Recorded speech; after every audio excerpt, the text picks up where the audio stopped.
ঈদযাত্রা ট্রেনে স্বস্তিতে ঢাকা ছাড়ছে ঘরমুখ মানুষ, শিডিউলের বিপর্যয় নেই, বাস টার্মিনাল মহাসড়কে স্বস্তি। সাগরপথে ফেরির যুগে বাংলাদেশ চট্টগ্রাম সন্দ্বীপ রুটে ফেরি চলাচল উদ্বোধন, নিরসনের পথে চলাচলে দীর্ঘদিনের দুর্ভোগ।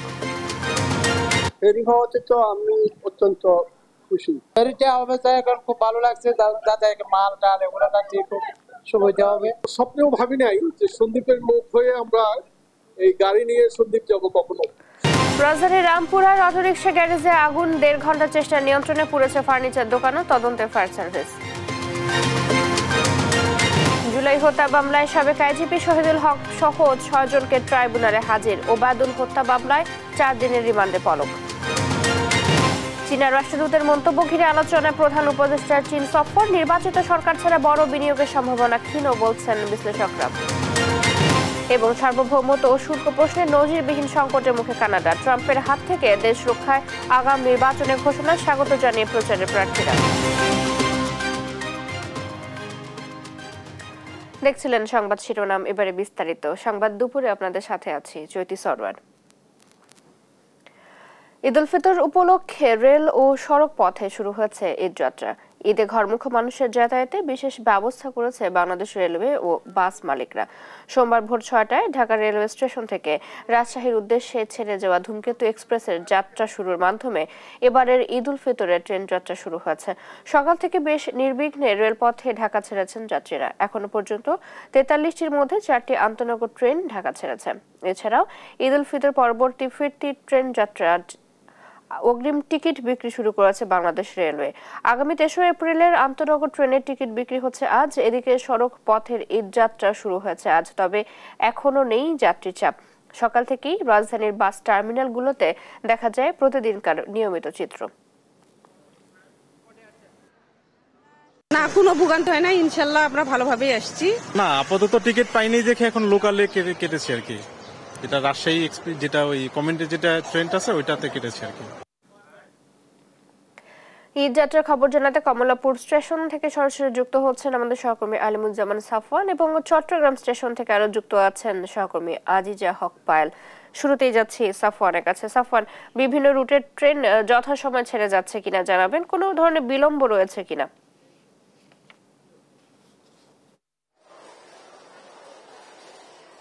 এই মুহূর্তে আমরা কিন্তু কমলাপুর রেলওয়ে স্টেশনে রয়েছি এবং আজকে ঈদযাত্রার প্রথম দিন। তো সকাল থেকে আজকে কমলাপুর থেকে 43 জোড়া আন্তনগর যে ট্রেন রয়েছে সেগুলো ছেড়ে যাওয়ার কথা রয়েছে। তো ইতিমধ্যে সকল ট্রেনগুলো আসলে সময় মতো ছেড়ে যাচ্ছে। এ পর্যন্ত 2টি ট্রেন আসলে যাত্রাতে কিছুটা বিলম্ব হয়েছে। একটি হচ্ছে বুড়িমারি এক্সপ্রেস এবং অন্যটি হচ্ছে 11 সিন্ধু, যেটি আসলে কিশোরগঞ্জ যায়। তো এই 2টি ট্রেন ছাড়া বাকি যে ট্রেনগুলো রয়েছে সবগুলো কিন্তু সময় মতো কমলাপুর রেল স্টেশন থেকে ছেড়ে গেছে এবং যাত্রীরা কিন্তু খুবই স্বাচ্ছন্দ্যে এখান থেকে তারা তাদের নির্দিষ্ট যে গন্তব্য রয়েছে, যে নারীর টানে যারা যে বাড়ি ফিরছেন তাদের যে সেখানে পৌঁছাচ্ছেন। তো আমরা কিন্তু এখন পর্যন্ত কোনো ধরনের যাত্রী ভোগান্তি আসলে দেখিনি এবং স্টেশন ম্যানেজার কিছুক্ষণ আগে আমাদের সাথে কথা বলেছেন কমলাপুরে, তারাও বলেছেন যে এখন পর্যন্ত কোনো ধরনের অভিযোগ বা কিছু ছাড়াই যাত্রীরা কিন্তু তাদের নির্দিষ্ট গন্তব্যে যেতে পারছে। তো কমলাপুরে কিন্তু এখনো দেখতে পাচ্ছি অনেকজন যাত্রী রয়েছে। তো একজন যাত্রীর সাথে যদি একটু কথা বলতে চাই, আপনি তো ঈদে বাড়ি ফিরছেন, কোথায় যাবেন এবং এখন পর্যন্ত কোনো ভোগান্তির শিকার হয়েছেন কিনা?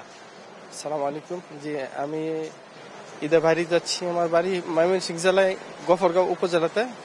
আলহামদুলিল্লাহ আমি স্টেশন আসা পর্যন্ত কোনো সমস্যা হয় নাই, খুব সুন্দরভাবে আসছি। দীর্ঘদিন পরে ঈদে বাড়ি যাচ্ছি ইনশাল্লাহ আপনজনদের সাথে ঈদ করার জন্য। আলহামদুলিল্লাহ খুব ভালো লাগছে ইনশাল্লাহ। যাত্রা পথে ট্রেনকে কেন বেছে নিলেন? ট্রেনের জার্নিংটা আসলে আমার কাছে ভালো লাগে, তো সহজে আর কি আরামদায়ক যাওয়া যায়। শুনছিলাম একজন যাত্রীর কথা, তিনি যেমনটি বললেন যে যাত্রাপথে ট্রেনকে বেছে নেওয়ার অন্যতম কারণ যে স্বাচ্ছন্দ্যে কিন্তু বাড়ি ফেরা যায়, কোনো রকম ভোগান্তি বা কোনো ধরনের যানজটে আসলে পড়তে হয় না। তো ঈদে আসলে যানজট কিন্তু বড় একটি সমস্যা, তো সেই কারণেই সবসময় কিন্তু যাত্রীরা আসলে ট্রেনকেই বেছে নেয়। তো সকাল থেকে 2টি ট্রেনের এই শিডিউল বিপর্যয় ছাড়াও সবগুলো ট্রেনই নির্দিষ্ট গন্তব্যে নির্দিষ্ট সময় মতো কিন্তু কমলাপুর থেকে ছেড়ে গেছে। তো এই মুহূর্তে আমরা একটু চট্টগ্রাম যেতে চাই, সেখানে রয়েছেন আমাদের সহকর্মী আজিজা হক পায়েল। পায়েল, তো চট্টগ্রামে এই মুহূর্তে ট্রেন চলাচলের কি অবস্থা আমাদেরকে সর্বশেষ জানাবেন?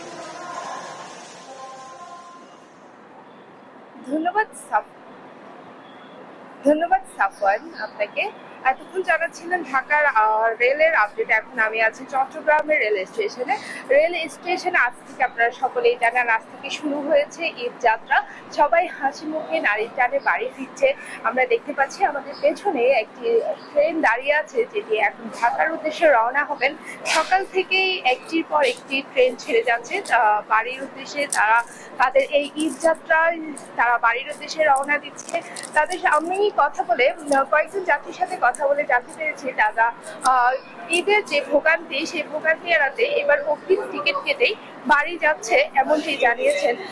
যারা এখনো পর্যন্ত কোনো ছুটি পায়নি তারা এখনো পর্যন্ত রয়ে গেছে। তারা সামনে ঈদের এই আনন্দকে ভাগাভাগি করতে বাড়ির উদ্দেশ্যে রওনা হবেন। সেই ক্ষেত্রে আমি একটু জানতে চেয়েছিলাম, রেল স্টেশন মাস্টারের সাথে কথা হয়েছে, তিনি আমাদেরকে জানিয়েছেন এখনো আজ থেকে শুরু হয়েছে অগ্রিম ট্রেন যাত্রা। সেই সাথে তিনি আমাদেরকে জানিয়েছেন 27 তারিখ থেকে স্পেশাল আরো একজোড়া ট্রেন সার্ভিস চালু হবে। সেই 27 তারিখে সিলেট এবং চাঁদপুরগামী বাসে এই স্পেশাল ট্রেনের সুবিধা পাবে।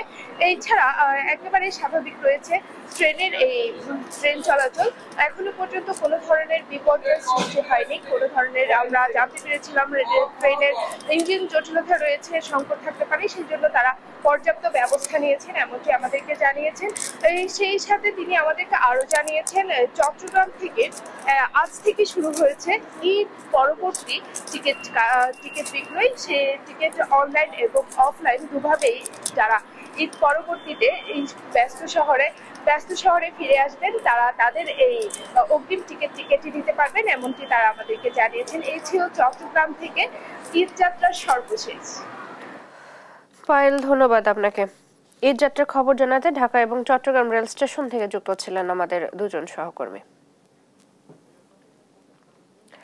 এদিকে মহাসড়কেও স্বস্তিতে বাড়ি ফিরছে ঘরমুখো মানুষ। ঈদ যাত্রা নির্বিঘ্ন করতে দেশের গুরুত্বপূর্ণ মহাসড়কে নেওয়া হয়েছে বাড়তি প্রস্তুতি। ঢাকা ময়মনসিংহ মহাসড়কের দুপাশে গড়ে ওঠা অবৈধ স্থাপনা ঈদে ব্যাপক যানজট সৃষ্টির কারণ হতে পারে বলে আশঙ্কা করছেন পরিবহন চালকরা। তবে পুলিশ বলছে ঈদ যাত্রা নির্বিঘ্ন করতে সব ধরনের প্রস্তুতি নেওয়া হয়েছে। সাভারের বাইপাইল, আব্দুল্লাপুর ও নবীনগর চন্দ্রা মহাসড়কে চলমান রয়েছে এলিভেটেড এক্সপ্রেসওয়ের নির্মাণ কাজ। এতে 20 মিনিটের পথ পাড়ি দিতে সময় লাগছে কয়েক ঘন্টা। বাড়তি চাপে যা আরো কয়েক গুণ বেড়ে যাওয়ার আশঙ্কা এই সড়ক ব্যবহারকারীদের। তবে সিরাজগঞ্জের যমুনা সেতু পশ্চিম সংযোগ মহাসড়ক 4 লেনে উন্নীতকরণ কাজ সিংহবাগ শেষ হওয়ায় এবং মহাসড়কের প্রায় সবগুলো আন্ডারপাস, ওভারপাস ও উড়াল সেতু খুলে দেয় সড়ক পথে উত্তরের এবারের ঈদ যাত্রায় মিলবে স্বস্তি।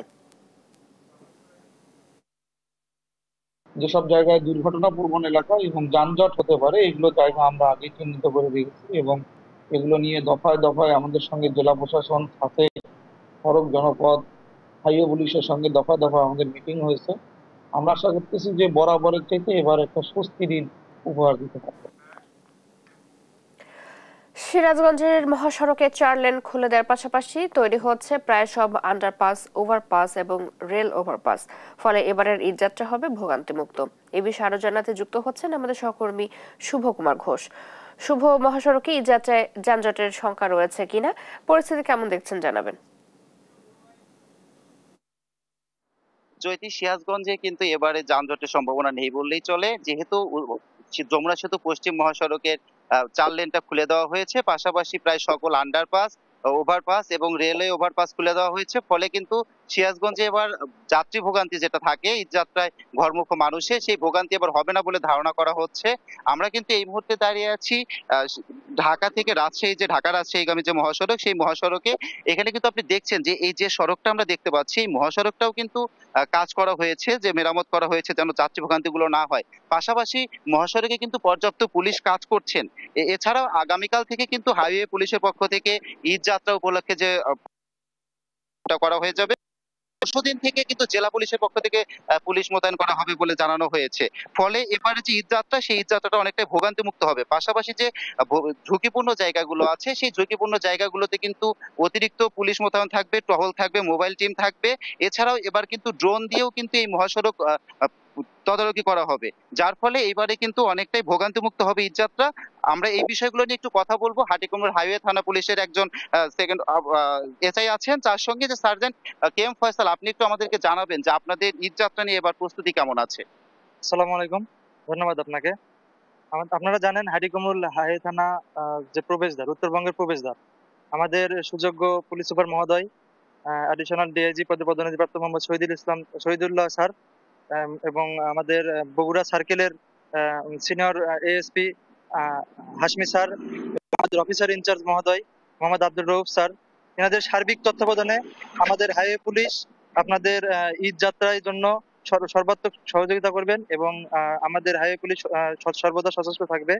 আমাদের গুরুত্বপূর্ণ যে পয়েন্টগুলো আছে, দুর্ঘটনা কবলিত বা দুর্ঘটনা ঘটে এরকম যে পয়েন্টগুলো আছে, এগুলোতে আমাদের অতিরিক্ত ফোর্স মোতায়েন থাকবে, আমাদের পিকেট ডিউটি মোতায়েন থাকবে। আমাদের ইতিমধ্যে আপনারা জেনেছেন যে আমাদের হাইওয়ে পুলিশের অতিরিক্ত ফোর্স মোতায়েন করা হচ্ছে, এপিবিএন থেকে আসতেছেন, অন্য জেলা পুলিশ থেকেও আমাদের বিভিন্ন ইউনিট থেকে আমাদের এখানে মোতায়েন হচ্ছে। আপনাদের ঈদ যাত্রায় যাতে কোনো সমস্যা না হয়, আপনারা নির্বিঘ্নে যাতে বাড়িতে পৌঁছতে পারেন, সেজন্য আমাদের হাইওয়ে পুলিশ সচেতন থাকবে। ধন্যবাদ। ধন্যবাদ। ফয়সাল যেমন বলছিলেন যে মহাসড়ক কিন্তু নিরাপদ রাখতে এবং ঈদ যাত্রা সুন্দর করতে সিরাজগঞ্জের বাইরে থেকেও অনেক পুলিশ কিন্তু আসছেন, কাজ করছেন। তো এইভাবে যদি কাজটা করে এবং ঝুঁকিপূর্ণ জায়গাগুলোতে যদি অতিরিক্ত পুলিশ মোতায়েন থাকে এবং পুলিশ যদি বেশি সোচ্চার থাকে, তাহলে কিন্তু এবার যাত্রীরা আরো বেশি নিরাপদে বাড়ি ফিরবেন, এমনটাই প্রত্যাশা করছেন তারা। জয়তি। শুভ, ধন্যবাদ আপনাকে। মহাসড়ক ঈদযাত্রার প্রস্তুতি নিয়ে জানাতে সিরাজগঞ্জ থেকে যুক্ত ছিলেন আমাদের সহকর্মী। দেশে প্রথমবারের মতো সমুদ্রপথে ফেরি চলাচল শুরু হলো চট্টগ্রাম সন্দ্বীপ রুটে। সোমবার সকাল 8:30টায় চট্টগ্রামের সীতাকুণ্ড উপজেলার বাঁশবাড়িয়া ঘাটে এই ফেরি সেবা উদ্বোধন করেন নৌপরিবহন মন্ত্রণালয়ের উপদেষ্টা এম শাখাত হোসেন। এ সময় মৎস্য ও প্রাণী সম্পদ উপদেষ্টা ফরিদা আখতার সহ আরো কয়েকজন উপস্থিত ছিলেন। 4 লাখ মানুষের দ্বীপ উপজেলা সন্দ্বীপের দীর্ঘদিনের প্রতীক্ষার অবসান হলো এই ফেরি চালুর মধ্য দিয়ে। ফেরি চালু উপলক্ষে সোমবার থেকে ঢাকা সন্দ্বীপ রুটে বিআরটিসি বাস চলাচল উদ্বোধন করেন উপদেষ্টারা। এই উপলক্ষে সন্দ্বীপ উপজেলা পরিষদ প্রাঙ্গণে আয়োজিত সমাবেশে ভার্চুয়ালি অংশ নেবেন প্রধান উপদেষ্টা মোহাম্মদ ইউনূস। আমি 65 বছর বয়স, আমি এই বয়সে সন্দ্বীপ থেকে চট্টগ্রাম যাওয়ার জন্য অনেক কষ্ট করছি। ফেরি হওয়াতে তো আমি অত্যন্ত খুশি। ফেরিতে অবস্থায় এখন খুব ভালো লাগছে, যাতায়াতে মাল ডাল এগুলো খুব সুবিধা হবে। স্বপ্নেও ভাবি নাই যে সন্দ্বীপের মুখ হয়ে আমরা এই গাড়ি নিয়ে সন্দ্বীপ যাবো কখনো, শুকনো মানে মাটি কাদা পানি না দিয়ে। আগুনে পুড়েছে রাজধানীর রামপুরা পলাশবাগ এলাকায় একটি সিএনজি অটোরিকশার গ্যারেজ। ফায়ার সার্ভিসের 6টি ইউনিটের 1.5 ঘন্টার চেষ্টায় আগুন নিয়ন্ত্রণে আসে। সোমবার ভোর 5:30টার দিকে ওই আগুনে বেশ কয়েকটি অটোরিকশা পুড়ে গেছে বলে জানান ফায়ার সার্ভিস। আরো জানাচ্ছেন মোহাম্মদ আলাউদ্দিন।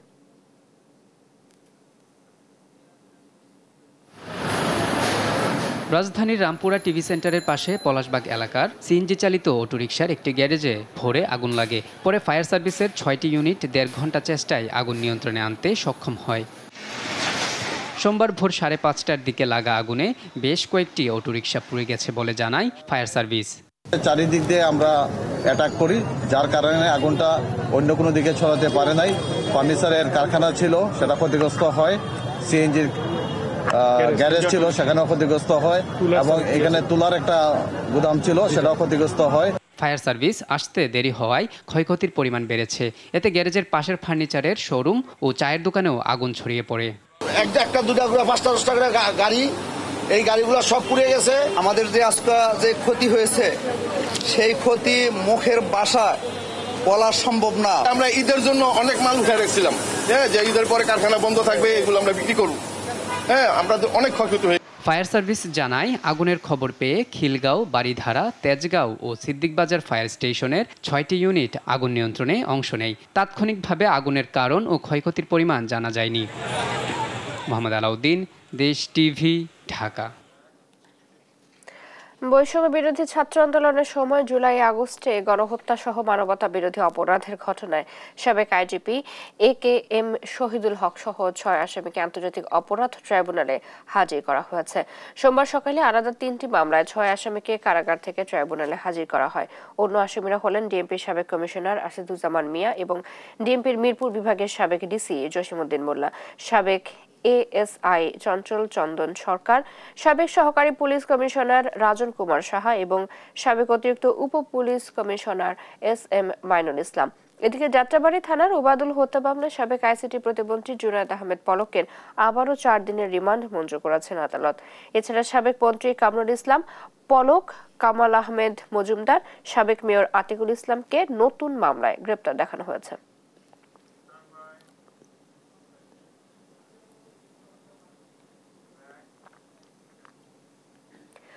কূটনৈতিক সম্পর্কের 50 বছর পূর্তি উপলক্ষে আগামী 26শে মার্চ চীন যাচ্ছেন প্রধান উপদেষ্টা ডক্টর মোহাম্মদ ইউনূস। অর্থনৈতিক সহযোগিতা মজবুত করা ছাড়াও চিকিৎসা, শিক্ষা, পানি ব্যবস্থাপনা ও তিস্তা ইস্যুতে চীনের সাথে বেশ কিছু সমঝোতা স্মারক সই হতে পারে বলে ধারণা করছেন বিশেষজ্ঞরা। দুই দেশের সম্পর্ক দৃঢ় করতে সফরটি গুরুত্বপূর্ণ হলেও নির্বাচিত সরকার ছাড়া চীন বড় পরিসরে বিনিয়োগে আসবে না বলে মনে করেন তারা। আরো জানাচ্ছেন জান্নাতুল মোহনা। প্রেসিডেন্ট শি জিনপিং এর আমন্ত্রণে আগামী 26 মার্চ চীন সফরে যাচ্ছেন প্রধান উপদেষ্টা ডক্টর মোহাম্মদ ইউনূস। 28 মার্চ বৈঠক করবেন এই দুই নেতা। বাংলাদেশ চীন কূটনৈতিক সম্পর্কের 50 বছর পূর্তি উপলক্ষে এই সফরটি বেশ গুরুত্বপূর্ণ। বাণিজ্য শুল্ক কমানো, হাসপাতাল নির্মাণ, পণ্য রপ্তানি, বাজেট সহায়তা, শিক্ষা, কৃষি, টেকনোলজি, তিস্তা মহাপ্রকল্প, রোহিঙ্গা ইস্যু সহ বেশ কিছু খাতে চীনা বিনিয়োগ বৃদ্ধিতে আলোচনা হতে পারে বলে জানিয়েছেন প্রধান উপদেষ্টার প্রেস সচিব। চাইনিজ জাতীয় হেলথ কোম্পানিগুলো তাদের হসপিটাল চেইনগুলো যাতে বাংলাদেশে এসে ইনভেস্ট করে। যদিও চীনা রাষ্ট্রদূত মনে করেন বড় কোনো ঘোষণা আসতে পারে প্রধান উপদেষ্টার চীন সফরে। বাংলাদেশ চীনের জন্য যা হবে মাইল ফলক। The most important function to celebrate 50th anniversary. So we are working very closely with Bangladesh. We will ensure it's a very successful, very productive and milestone visit. বিদেশ গিয়ে পয়সা খরচ না করে নিজ দেশের চিকিৎসা খাত উন্নয়নে চীনের সহযোগিতা চাওয়াকে ইতিবাচক মনে করছেন কূটনীতিকরা। শুধুমাত্র যে বাংলাদেশিরা চীন বা বিদেশে যাবেন সেই চিন্তা থেকে বের হয়ে এসে এই দেশগুলি বাংলাদেশে কিভাবে ইনভেস্ট করতে পারে এবং এই দেশের ওভারঅল পাবলিক হেলথ খাতে তাদের কন্ট্রিবিউশনটা কিভাবে ম্যাক্সিমাইজ করা যায় সেটা আসলে আমাদের এখন পলিসি হওয়া উচিত। তবে নির্বাচিত সরকার ছাড়া বড় পরিসরের বিনিয়োগ পাওয়ার সম্ভাবনা ক্ষীণ বলে মনে করছেন তারা। সেখানে দেখতে চাইবে যে কবে নির্বাচন হবে, নির্বাচিত সরকার কে হবে, কেউ বড় আকারে কিন্তু ইনভেস্টমেন্ট আসে, যার জন্য এমওইউ হয়তো অনেকগুলোই হবে হয়তো ইত্যাদি, কিন্তু বড় কিছু প্রকল্প নেওয়াটার সম্ভাবনা আমি দেখছি না। সেটা এমওইউ হলেও লাভ আছে হয়তো যেই সরকারই আসুক না কেন তখন সে হয়তো এটাকে সামনে নিয়ে যেতে পারে। 4 দিনের সফরের তৃতীয় দিন 28 মার্চ প্রধান উপদেষ্টা বেইজিং এর গ্রেট হল অফ দি পিপলে প্রেসিডেন্ট শি জিনপিং এর সঙ্গে বৈঠক করবেন এবং 19 মার্চ তাকে সম্মানসূচক ডক্টরেট ডিগ্রি দিয়ে সম্মাননা জানাবে পিকিং বিশ্ববিদ্যালয়। সেখানে বক্তব্য রাখবেন ডক্টর মোহাম্মদ ইউনূস। ওই দিনই তার দেশে ফেরার কথা রয়েছে। জান্নাতুল মোহনা, দেশ টিভি, ঢাকা। সুন্দরবনের 23 জেলার শাপলার বিল এলাকার আগুন নিয়ন্ত্রণে সম্মিলিতভাবে কাজ করছে ফায়ার সার্ভিস, বন বিভাগ ও স্বেচ্ছাসেবকরা। ঘটনাস্থল থেকে পানির উৎস ভোলা নদী। নদীটি শাপলা বিল থেকে প্রায় 3 কিলোমিটার দূরে। এছাড়া নদীটির নাব্য সংকটে ভাটার সময় কোনো পানি থাকছে না, যার ফলে শুধু জোয়ারের সময় পানি দিতে পারছে ফায়ার সার্ভিসের কর্মীরা। এই কারণে আগুন নেভাতে বেশ বেগ পোহাতে হচ্ছে তাদের। আগুনের কারণ ও ক্ষয়ক্ষতির পরিমাণ এখনো জানা যায়নি বলে জানাচ্ছে ফায়ার সার্ভিস।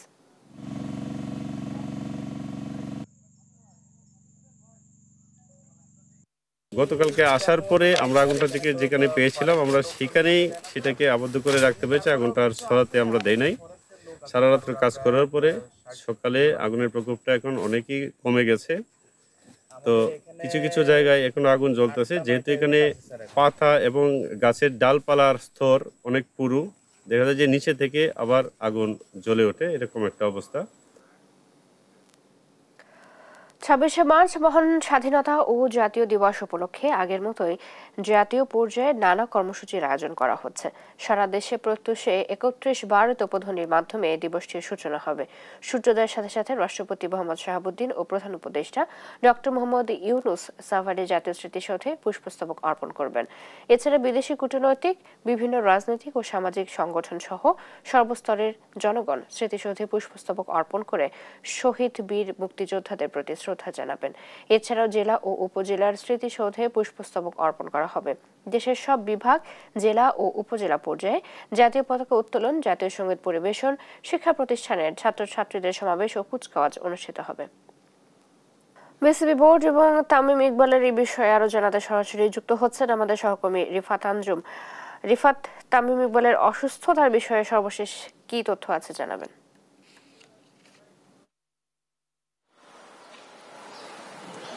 চৈতি, তামিম ইকবালের সর্বশেষ যে অবস্থাটা সেটা হচ্ছে তামিম ইকবাল অবস্থা কিন্তু মোটেই ভালো নাই। যেটা আমরা জানতে পেরেছি যে তিনি লাইফ সাপোর্টে রয়েছেন এমন একটা খবর পাওয়া গেছে। হওয়াটা স্বাভাবিক, কারণ একটা হার্ট অ্যাটাক হওয়ার পরে জানা গেছে যে হার্ট অ্যাটাকের পরে একটা শক রয়েছে, সেই শকের কারণে কিন্তু অবস্থা আরো অবনতি হয়েছে এবং তামিম ইকবালকে কিন্তু এখন পর্যন্ত ঢাকায় আনার মতো পরিস্থিতি হয়নি। এটা স্বাভাবিক, বোঝা যাচ্ছে যে ঢাকায় আনার মতো যেহেতু পরিস্থিতি নেই, সেহেতু তামিমের অবস্থা কেমন হতে পারে। যদি আনার মতো অবস্থা থাকতো অবশ্যই নিয়ে আসা হতো ঢাকায়, যেহেতু এখন ঢাকা আনার মতো পরিস্থিতি নেই। যতদূর জানতে পেরেছি যে সাভারি যে ফজিলতুর যে মেডিকেল কলেজ হাসপাতাল রয়েছে সেখানে তাকে রাখা হয়েছে এবং নিবিড় পর্যবেক্ষণ রাখা হয়েছে এবং চিকিৎসকরা সর্বোচ্চ চেষ্টা করছেন তার যেন চিকিৎসাটা নিশ্চিত করা যায়। বাংলাদেশ ক্রিকেট বোর্ডের পরিচালক যারা রয়েছে তারা কিন্তু সবাই সেখানে যত জানতে পারছে তামিম ইকবালকে দেখার জন্য সেখানে ছুটে গিয়েছেন এবং এই কারণে কিন্তু বোর্ড মিটিংটা আজকে ক্যান্সেল করা হয়েছে এবং যতদূর জানতে পেরেছি যে তামিম ইকবালকে ঢাকার যে এভারকেয়ার হাসপাতালে সেখানে নেওয়ার একটা পরিকল্পনা করা হয়েছে, কিন্তু তামিমের অবস্থা কতটুকু ভালো হবে বা কতটুকু অবস্থার উন্নতি হবে সেই অবস্থার প্রেক্ষিতে কিন্তু এই সিদ্ধান্ত নেওয়া হতে পারে। এবং যতদূর জানতে পেরেছি এখন পর্যন্ত যেহেতু অবস্থা উন্নতি হয়নি, সেই কারণে কিন্তু এখনো তাকে সাভারে রেখে চিকিৎসা এখন চালানো হচ্ছে। তো এই ছিল মিরপুর থেকে সর্বশেষ।